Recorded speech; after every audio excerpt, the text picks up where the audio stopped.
Mississippi is full of places where history slips into legend. From mound complexes older than written records, to strange carvings, lost settlements, and stories passed down through generations, the state holds a quiet kind of mystery. These sites hint at cultures that shaped the landscape long before modern maps ever existed. The Cahokia Mounds mystery of the Woodhenge alignments. When you step onto the open field west of Monk's Mound, it's easy to underestimate what you're looking at. The posts seem almost too simple. They don't tower over you like the pyramidal mounds, and they definitely don't shout for attention the way many ancient monuments do. But the moment you stand right in the middle of that circle, right at the spot where archaeologists think the central observation post once stood, something clicks. The site doesn't feel accidental, it feels deliberate, as if every beam once had a job, every gap once had meaning, and the sky above was part of the structure instead of just the backdrop.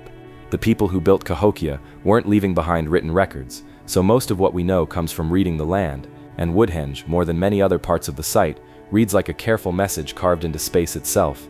A giant solar calendar, a ceremonial gathering place, a sacred theater where the sun played the lead role. The truth is, no one knows the exact purpose, and that uncertainty adds to the pull of the place.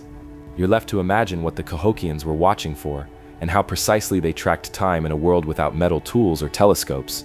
Archaeologists first stumbled across evidence of Woodhenge almost by accident. In the 1960s, while surveying the area before new construction moved in, they noticed dark circular stains in the soil. These stains sat in a massive ring. It took time to realize they were post molds, markings left by huge wooden pillars that had rotted away long ago. The diameter of the circle was enormous, about the length of a football field. And as they plotted the pattern, a question rose quickly. Why would a society already building huge mounds also carve out the effort to erect a circular wooden monument of this scale? As more circles were uncovered, the puzzle grew. Not one Woodhenge, but several, each one slightly different in layout, giving archaeologists the impression that the Cahokians rebuilt it multiple times over the centuries. Rebuilding a structure this large is not something you do lightly. It takes energy, time, and cooperation. So whatever Woodhenge meant to them, it clearly remained important through changing generations. One of the most striking clues comes from the sunrise on the spring and fall equinoxes. If you stand in the center of the reconstructed circle on those mornings and look across a particular post, the sun rises in perfect alignment. It doesn't drift slightly off center. It hits the exact spot the old posts were placed to point toward. It's a moment that feels choreographed. You can almost imagine the ancient ceremony. People gathered in silence, the sky shifting from purple to pale gold, and then the sun sliding up precisely where the builders intended. Moments like that don't happen by coincidence. Other alignments mark the summer and winter solstices. They aren't just visually satisfying, they're practical. Knowing the solstices would help track growing seasons, harvest times, and ceremonial days. But here's the part that gets archaeologists thinking. The Cahokians could have tracked the sun without constructing something this large. Many ancient cultures did. So why build a massive circle that required hundreds of logs, each hauled from miles away, shaped, positioned, and replaced? That's where the mystery deepens. Maybe this wasn't just scientific, maybe it wasn't just agricultural or spiritual. Maybe it was all of those things rolled together, woven into the rhythm of daily life. In a society as complex as Cahokia, one that supported tens of thousands of people, ritual and science weren't separate. Timekeeping might have been a religious act, and the act of watching the sunrise on a special morning might have been as much about community identity as it was about tracking dates. Something else stands out. The posts weren't all the same size. The center post was different, and some outer posts appeared thicker or set deeper. That suggests a level of significance beyond simple observation markers. Maybe some posts represented deities or ancestors. Maybe certain posts held symbolic meaning in ceremonies we can only guess about. Some researchers even propose that Woodhenge might have doubled as a stage for rituals honoring the sun, fertility, renewal, or leadership transitions. And people did gather here, not just a few, likely hundreds, maybe even thousands on certain days. You can imagine the crowd pressing outward in a wide ring, watching as priests or astronomer priests stood at the center, calling out the moment the sun hit a marker. For a brief moment, everyone in that circle would witness the same exact event. The sky and the earth aligning in a way that made sense only because their ancestors built the tools to see it. But Woodhenge also raises questions that don't have satisfying answers yet. Why did each version of the circle vary slightly? Were they correcting for something, maybe changes in religious leadership, changes in population, or even shifts in astronomical understanding? Was each new Woodhenge an upgrade, or did it mark a new era in the city's identity? These are the kinds of questions that keep researchers debating. And then there's the deeper layer. Cahokia itself was a city unlike anything else in North America at the time. Monk's Mound, with its massive footprint, still towers over the landscape. Nearby mounds form neighborhoods and ceremonial spaces. When you zoom out and see how Woodhenge fits into the broader layout, you notice something. Cahokia wasn't building random monuments. Everything lined up. Everything seemed part of an organized design that required careful planning and shared purpose. Woodhenge, in that sense, might have been one piece of a larger clock that spanned the entire city. Some people have wondered whether Woodhenge also helped track lunar events, or even the movements of stars.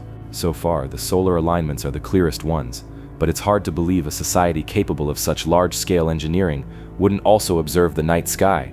Standing in the middle of that circle at night, with no modern light pollution, you can picture the Milky Way stretching overhead like a silver river. It's not hard to imagine the sky playing a symbolic role in the stories they pass down, especially considering the Mississippian connection to celestial themes like the Birdman figure or the idea of the upper world. Something else adds to the mystery. Woodhenge wasn't built right at the center of the city. It sat on the western side, slightly removed from the densest cluster of mounds. That's unusual because important monuments are often placed centrally, so the location might have had symbolic meaning, maybe associated with the direction of sunset, the end of the day, or the passage into another realm, or it might have been situated to align with distant landmarks no longer visible today. You also notice that Woodhenge sits on relatively flat land, almost as if the builders chose a perfect canvas for marking the movement of the sun. The soil here is soft, rich, and easy to dig, which helped them install deep posts that stood stable against weather and time. Even so, they had to replace the posts regularly. Wood decays, so maintaining Woodhenge wasn't a one-time project. It required constant attention from a community that thought keeping this structure alive was worth the effort. It's this idea of constant labor that makes the site feel human. Workers hauling logs, builders measuring arcs with ropes, observers whispering at sunrise, families gathering on festival days. All of that life has vanished, but the earth still holds the echo of those moments. Today, the reconstructed Woodhenge gives visitors a sense of scale, but it's only a shadow of what once stood here. The posts are modern replacements, placed where the originals once stood. What hasn't changed, though, is the sky. If you stand in the center during an equinox sunrise, you're seeing something the Cahokians saw 1,000 years ago. The sun still rises on cue. The light still breaks the horizon in the same clean line. And that shared moment across centuries is probably the closest we'll ever get to understanding why this circle mattered so much. As for the present-day site, Woodhenge is open, quiet, and easy to visit. The field feels peaceful, and most days you'll only see a few people walking through. If you come early in the morning, you might have it all to yourself. The only drawback is that it can feel a little empty if you're expecting something dramatic. It's not a towering monument. You have to meet it halfway. Use your imagination, let the space breathe, and picture the circle the way it looked with freshly cut red cedar posts rising out of the ground. Still, the calm here makes the place surprisingly moving. My own impression is that Woodhenge works on you slowly. At first glance, it's just a ring of posts, but when you consider the precision, the effort, and the clear astronomical intent, the site becomes more than a calendar. It becomes a conversation between a lost civilization and the sky. And even though we don't fully understand the message, standing there in the center, watching the sun rise through the posts, you feel like you're catching the faint outline of what they were trying to say.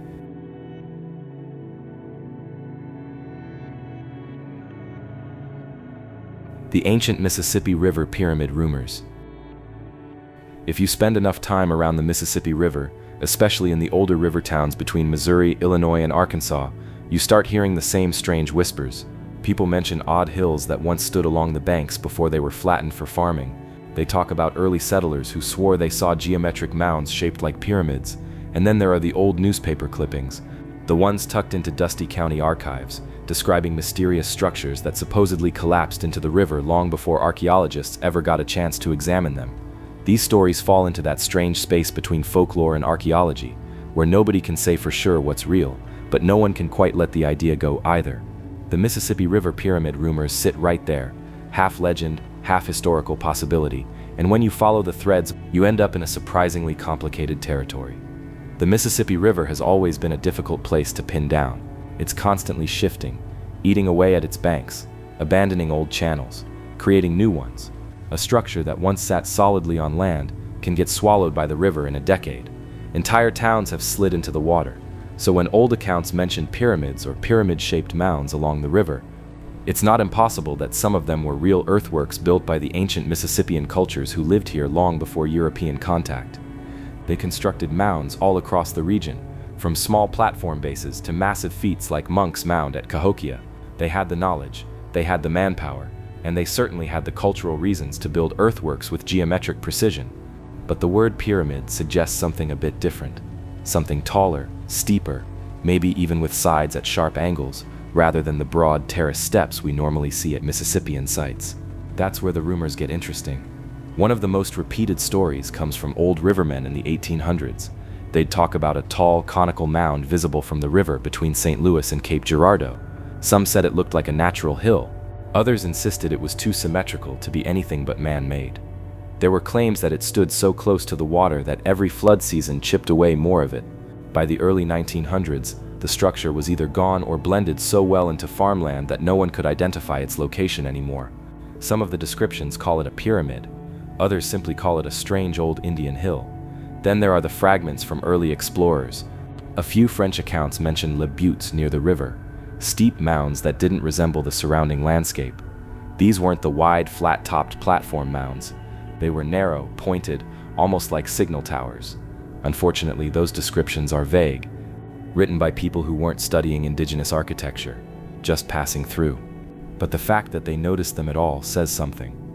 Another story floats around from the early 1900s about an island south of St. Louis, where a pyramid-like formation supposedly existed before the river destroyed it. The island has long since been erased by shifting currents, leaving only second-hand descriptions. The few people who wrote about it couldn't agree on its size, shape, or purpose. Some thought it was a burial mound. Others suggested it might have been a ceremonial tower, aligning with the river's seasonal cycles.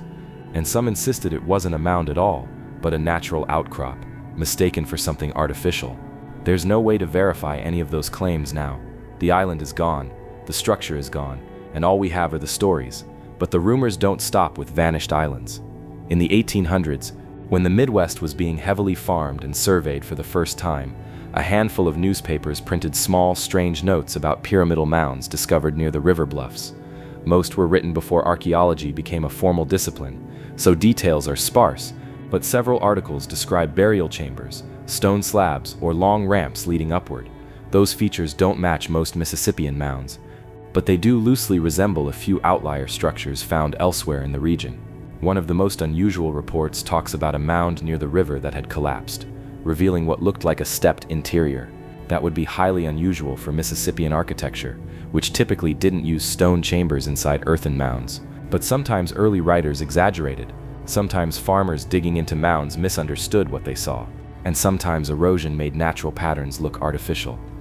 It's hard to separate misinterpretation from fact without the original structure standing. Still, you can't dismiss the possibility outright. Cahokia itself once had more than 100 mounds, but many were destroyed for highways, farms, and new neighborhoods. If a major city like Cahokia could lose that many monuments in less than 2 centuries, imagine how many smaller communities along the river vanished before anyone documented them. A pyramid-shaped mound could easily have stood for centuries and disappeared without leaving a trace. But the most persistent part of the rumor centers around shape. Why pyramids? Why not simply mounds? The answer might lie in how early settlers described things. When American writers saw a structure with steep sides, they often compared it to Egyptian pyramids, even when the resemblance was loose. It was a convenient shortcut. But there's another angle worth considering. Some Mississippian structures, especially in the more southern regions of the culture, were built with steep faces, steeper than anything at Cahokia. Those designs weren't pyramids in the Egyptian sense, but they could look like pyramids from a distance. Mississippi and Alabama both have examples of very steep-sided mounds that narrow sharply upward. If similar designs existed along the Mississippi River in Missouri, early settlers might have used the word pyramid to describe them simply because they didn't know what else to call them. There's also the influence of erosion. A large mound with sloping sides can slowly sharpen into a more pointed form as the outer layers wash away. Over time, that natural reshaping might turn a wide platform mound into something that looks more like a pyramid than what the original builders intended. But of all the stories, the one that sticks with me the most involves the idea that some of these rumored pyramids weren't just isolated engineering feats. They might have been part of a larger network, satellite communities connected to Cahokia, or even predating it. If that's true, then the river could have been lined with monumental architecture in places we no longer recognize. The banks have moved so far from their original positions that entire archaeological landscapes could sit underwater or beneath layers of silt. When you stand along the river today, especially in winter when the trees are bare, it's easy to imagine something ancient rising from the floodplain centuries ago. The Mississippi is quiet in its own way, but it's also powerful, unpredictable, and constantly shifting. If any place were capable of erasing a pyramid-sized structure, this river would be the one. The modern challenge is that very few visible traces remain. Most of the rumored sites lie on private land, underwater, or in areas heavily altered by agriculture and levee construction. Even when ground-penetrating radar is used, the results are often unclear because centuries of flooding have mixed layers together. Archaeologists are careful with these kinds of stories, not because they don't believe ancient people could build pyramid-shaped mounds, but because physical evidence is necessary before any claim becomes accepted. From a personal perspective, the rumors are compelling not because they promise something dramatic, but because they highlight how much has been lost. The Mississippi River Valley was once one of the most populated places in North America. Cities rose, rituals played out, and complex societies thrived along these banks. The idea that some of their monuments vanished before they could be recorded feels both sad and mysterious. It reminds you that history can disappear as easily as it's made. If you visit the river today, the landscape doesn't offer clear answers. What you mostly see are levees, patches of forest, the curve of the water, and fields stretching to the horizon. But if you look closely, you sometimes notice subtle rises in the ground, hills that don't quite fit the natural terrain. Some of these are old mounds, some might be natural, and some might be the last quiet hints of structures that shaped stories for generations. My own take is that the pyramid rumors aren't pure myth. Something likely stood along the river that caught people's attention. Whether those shapes were intentional pyramids, steep platform mounds, or natural formations later misinterpreted, we may never know. But the river continues to hide and reveal things in its own time, and until someone uncovers solid evidence, the mystery of the Mississippi River pyramids stays right where it belongs, in that gray, compelling space between memory and the landscape, where imagination picks up the threads of history that the river washed away.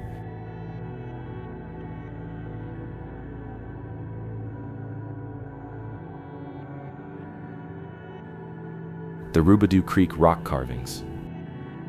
There's a quiet stretch of water in south-central Missouri where Roubidoux Creek cuts through limestone cliffs before slipping into the Gasconade River. It's a peaceful place now, clear water, smooth stones, and that soft ripple you hear when the current slides over gravel. But tucked into the rock along the creek are carvings that feel completely out of place. They don't match the simple initials and dates you see from early settlers. They look older, deeper, and strangely deliberate, as if someone spent real time shaping them for a purpose we still don't fully understand. When you first approach the site, nothing jumps out. The creek is beautiful, but it's the kind of landscape that blends into the rest of the Ozarks if you're not paying attention. Then you get closer to the stone walls, and little by little the shapes show themselves. Lines, curves, symbols, faces, and geometric forms that don't seem like random doodles. Some are simple, but others look surprisingly skilled, and it's that mix of clarity and mystery that pulls you in. Locals have known about the carvings for generations. Old-timers used to mention them casually, like they were just another odd detail in the region's long list of unexplained things. Some said they were Native American. Others swore they were older than that. Every now and then, someone would claim that early French explorers carved them, but the look and style don't really support that. The truth is, nobody knows exactly who made them, and that uncertainty has turned a quiet creek into a quiet mystery. The Roubidoux area has been home to indigenous people for thousands of years. Tribes like the Osage, the earlier Mississippian culture, and groups before them all lived in or passed through this region. They left traces throughout the Ozarks: stone tools, pottery shards, abandoned rock shelters, and small burial mounds. So it's not hard to imagine that the carvings could belong to one of those groups. But the difficulty comes in the style. Many known Native American petroglyphs in Missouri have recognizable motifs: sun symbols, bird figures, spirals, and animal tracks. Some of the carvings at Roubidoux match that language, but others don't. A few shapes feel almost out of place for the region, like they're part of a different symbolic system.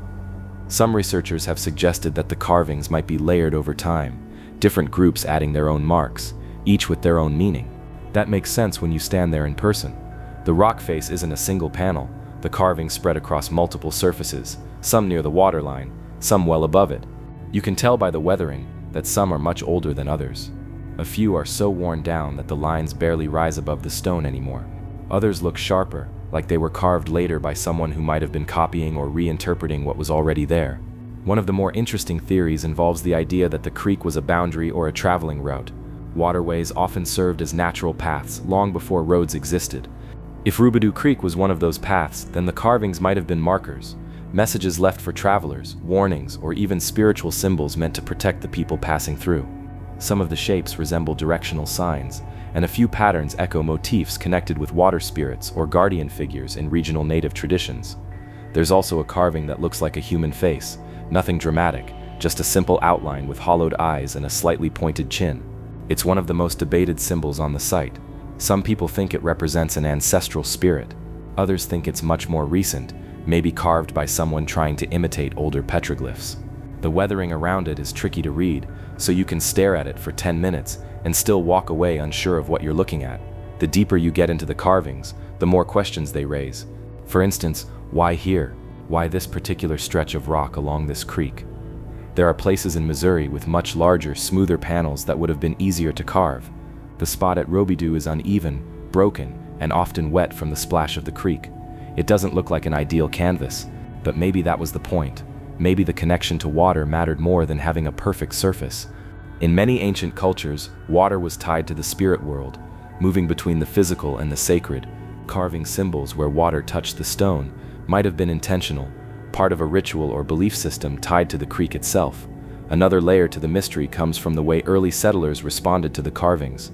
Back in the 1800s, when homesteaders moved through the region, some of them scratched their own initials onto the rocks. You can see a few examples of that. Letters chipped in with a pocket knife or a nail. Those marks sit awkwardly alongside the older carvings, and the contrast is stark. The settler markings look shallow, rushed, almost careless. The older carvings have depth, intention, and a kind of rhythm you don't see in casual graffiti. It makes you wonder what those early settlers thought when they first noticed the carvings. Did they recognize them as ancient? Or did they just see them as strange lines and try to leave their own marks beside them? There's a long-standing rumor, one that's hard to verify, that someone once tried to remove one of the carvings with tools in the early 1900s. Supposedly, they wanted to take it home as a curiosity. The story goes that they managed to break off a chunk of stone but dropped it in the creek before they could carry it away. Whether the story is true or not, it shows how people have viewed these carvings differently across generations, as curiosities, as nuisances, as historical treasures, or as spiritual symbols. It shifts depending on who's looking. What adds another level of tension is how fragile the site is. Water erosion is a constant threat. In heavy rains, the creek rises enough to splash the lower carvings, wearing them down year after year. You can see the difference between carvings closer to the creek and those higher up. The lower ones are softer, smoother, almost blurred. It's like watching history slowly dissolve in real time. There's also the risk of vandalism, which has happened in a few places. Carved initials, spray paint, and small scratches have appeared over the years, though much of it has been cleaned or stabilized. Efforts to study the carvings have been somewhat limited, partly because the site isn't very large, and partly because rock art can be difficult to date without damaging it. Researchers rely on weathering, style comparisons, and context, which gives a range rather than a clear date. Some carvings might be several hundred years old. Others could reach back much further. Without a solid timeline, the carvings become a kind of historical collage, a blend of different hands, different moments, and possibly different cultures, all using the same rock face in their own ways. From a personal perspective, one of the things that makes the Roubidoux carvings so compelling is their quietness. They don't announce themselves. They don't come with plaques explaining their purpose. You have to stand there for a while, let your eyes adjust, and slowly piece together the shapes. There's something intimate about that experience. In a way, it feels like stepping into a conversation that's been going on for centuries, one where the earlier speakers have left but their messages remain, even if we can't fully translate them. If you visit the site today, the area around the creek is peaceful and maintained, but not overly developed. The water is clear enough to see the gravel beneath it, and the trees along the bank give plenty of shade. It's the kind of place where you can imagine people stopping to rest, fish, gather water, or perform a small ceremony. And standing there, you get a sense of why someone, maybe many people, felt moved to carve something into the stone. It must have been a meaningful place, even if we're not entirely sure why. My neutral take is that the carvings are real expressions of people who lived long before modern Missouri existed. They might not be grand or dramatic, but they're honest traces of human presence along a creek that continues to shape the land. Whether they marked territory, told stories, honored spirits, or simply recorded moments, they're part of the larger puzzle of who lived in the Ozarks and how they understood their world. And even without a clear explanation, the site still has value. It reminds you that history isn't always a straight line. Sometimes it's carved into a rock beside a quiet creek, waiting for someone curious enough to notice.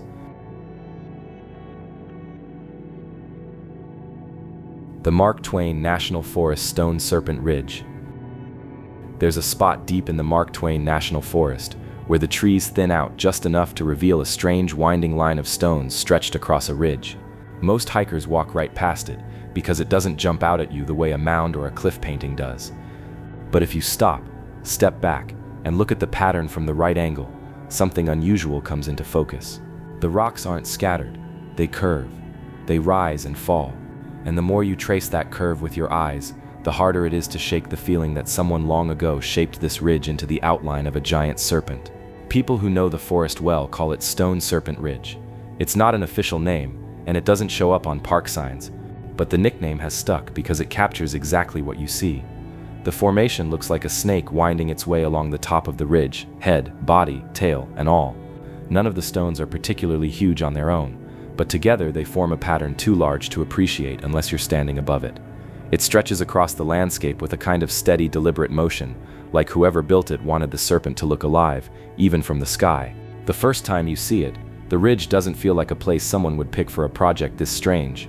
It's quiet, dense with oak and pine, and far enough from major roads that you stop hearing cars long before you get close. Most of the forest around it feels untouched, the kind of terrain where deer leave more tracks than people. But that's part of what makes the formation so striking. There's nothing around it that screams cultural site. No obvious remnants of villages or camps. Just a ridge, a forest, and a long line of stones shaped into something unmistakably intentional. The age of the formation is the first thing people argue about. Some say it must be prehistoric, built by a group connected to the same traditions that created effigy mounds in other parts of the Midwest. Others think it might be more recent, maybe made by settlers or early homesteaders. But if you kneel down and look at the stones up close, the weathering tells a different story. These rocks have been in place for a very long time. Moss and lichen grow deep into the cracks. Soil has built up around the edges. A few sections have sunk slightly into the earth, like they've been settling for centuries. One of the most interesting details is the head. The stones widen toward one end of the ridge, forming an oval shape that stands out from the narrower body. Some of the rocks near the head even tilt inward, suggesting a mouth shape or an intentional focus on that part of the formation. People who stand in front of it often describe the same feeling, that sudden awareness of being watched, even though you know it's just stone. Maybe it's the power of suggestion, or maybe it's the way the ridge channels light. At sunset, the head catches the glow before the trees swallow it, and for a moment the stones almost look warm. The body of the serpent curves across the ridge in a way that feels intentional. It doesn't form a perfect line or a random zigzag. Instead, it moves with the rhythm of the landscape. The tail tapers off so gradually you don't realize where it ends until you're already past it. Some sections of the body are built with tightly packed stones, while others use wider gaps, as if the builders wanted to create the sense of scale or motion. This mix of patterns has led some people to speculate that the serpent might represent something mythological, rather than just a simple animal. Missouri has a long tradition of indigenous stories involving spiritual creatures tied to water, earth, and sky. Serpents show up in many of those stories, especially in cultures connected to the Mississippi River Valley. These serpents aren't always reptiles. They're protective spirits, cosmic beings, or guardians of certain places. If the Stone Serpent Ridge was meant to represent one of those figures, its placement on a high ridge might have been symbolic rather than practical. High ground was often associated with ceremony, perspective, and messages meant for the sky. There's also a theory that the ridge itself might have mattered more than the stones. Some old traditions believed certain landforms held power because they mirrored shapes in the natural world. Maybe the ridge already hinted at a serpent shape, and the builders enhanced it rather than inventing it from scratch. Standing there, you can see how the land dips and rises in a way that feels almost serpentine. The stones reinforce the shape, making it impossible to ignore. Another interpretation is that the formation could have been a boundary marker or a ceremonial path. If ancient travelers moved through the region, the serpent might have served as a guide or a symbol of protection. People walking the ridge would have followed the curve of the stones naturally, moving along the serpent's back. In that sense, the formation becomes a kind of trail, with spiritual meaning woven into the landscape. The shape of the serpent might have given the path significance, marking it as a place where people stepped between the ordinary and the sacred. There's also the possibility that the formation was tied to the movements of the sky. Effigy structures in other parts of the country sometimes align with solstices, equinoxes, or the positions of certain stars. A few researchers who visited Stone Serpent Ridge think the head might align with the sunrise on a particular date, but the forest canopy makes it hard to confirm. Still, when you're standing there at dawn or dusk, the way the light hits certain stones feels intentional, almost like someone chose the ridge not just for its shape but for how it interacts with the sun. Some people dismiss the formation entirely, arguing that natural stone falls or erosion might accidentally create patterns like this. But it's hard to believe after spending time there. The stones are too consistent in height and placement. Too many of them form smooth curves that don't happen by accident. You can imagine nature creating a line or a pile, but nature doesn't usually create a serpent that stretches across an entire ridge with a head, body, and tapered tail. It's the kind of design that requires a human hand, or at the very least, a human eye. What makes the mystery even deeper is how little documentation exists. The formation doesn't appear in early survey records, but that might not mean much. Large sections of the forest weren't mapped closely, especially in rugged areas, and indigenous cultural sites often went unrecorded or unnoticed by European settlers who didn't know what they were looking at. By the time archaeologists began paying attention to lesser-known effigy sites, many had already been disturbed, overgrown, or forgotten. One detail that always sticks with people who visit the ridge is the silence. There's something about that part of the forest that feels insulated from the outside world. Even on windy days, the sound softens as you approach the formation. The trees block most of the noise, and the ridge creates a kind of natural amphitheater of stillness. Standing there, you can hear your own breath a little more clearly. You can hear small rocks shift under your feet, and without trying, your mind starts to imagine what the place felt like hundreds or thousands of years ago, when the stones were sharper, and whoever built them stood exactly where you're standing now. Visiting the ridge today feels like stepping into a forgotten chapter of Missouri's past. There aren't crowds, tour signs, or pathways leading you right to the formation. You have to find it, and maybe that's the point. You feel like you're discovering something, even though many people have stood there before. The forest around it is healthy and thick with wildlife. Deer move through the underbrush, owls call from high branches, and you might catch a glimpse of a fox or a raccoon slipping through the shadows. The ridge is alive with natural sounds, even while the stone serpent lies quietly beneath it all. If you're someone who enjoys piecing together mysteries, Stone Serpent Ridge gives you just enough clues to keep your imagination working. The stones, the ridge, the forest, the stories, they all point towards something meaningful, even if the full story isn't clear, and maybe that's what makes the site so compelling. It isn't ruined or polished or reconstructed. It simply is, sitting on a ridge where someone long ago shaped stones into a serpent and then left the forest to reclaim everything else. My neutral take is that the stone serpent is probably real, in the sense that people intentionally shaped it, but understanding exactly why might be impossible without more evidence. It could be an effigy, a message, a ceremonial path, or even a symbolic offering to the land itself. Whatever its purpose, it still has a quiet presence that feels older than the trees around it. And standing there today, you can sense that whoever built it wanted their work to last in a place where the land feels ancient, steady, and patient. The forest has grown up around it, but the serpent remains, coiled across the ridge like a memory the earth refuses to let go.